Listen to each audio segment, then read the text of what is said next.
आरती झाल्यानंतर म्हणलं होतं गोळ्या खाऊन गप झोपावं, कारण माझी तब्येत अजून बरोबर झालेली नाही. तोपर्यंत त्यांचा फोन आला आणि मला म्हणलं की भाकरी आणि खरडा करून दे म्हणून. मग रानात गेली, ताज्या मिरच्या आणि ताजी कोथिंबीर तोडून आणली आणि नंतर ना भाकरी करून घेतल्या पहिल्यांदा पटापटा. कारण आज फक्त प्रसादात भात आणि आमटीच होती, त्यामुळं मेंढक्यांना थंडीमुळं भूक लागते. मेंढक्यांनाच काय, सगळ्यांनाच थंडीमुळं भूक लागते, म्हणून भाकरी करून घेतल्या.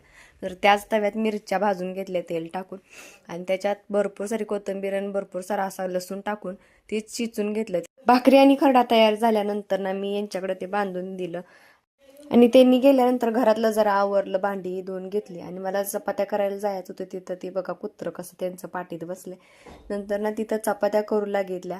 आज पण चपात्या आणि भाकरी पण होत्या आणि पिठलं स्पेशल बनवणार होते तर जेवणात. आणि नंतर ना घरी आलो. घरी आल्यानंतर ना आम्ही घरातच होतो, तोपर्यंतच तिथं प्रार्थना चालू होती आणि ती घरात स्पष्ट ऐकू येत होतं आणि अंश ते पाठीमागं म्हणत होता.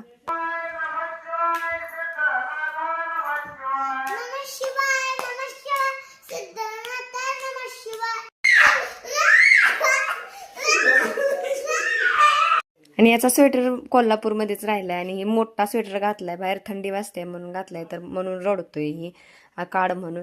नंतर संध्याकाळच्या आरतीला गेलो आणि संध्याकाळच्या आरतीच्या नंतर ना ओव्यांचा कार्यक्रम पण ठेवला होता. मामाची पालखी काय सजासजी कोणाच्या दारात येत नाही बाबा, येत नाही का.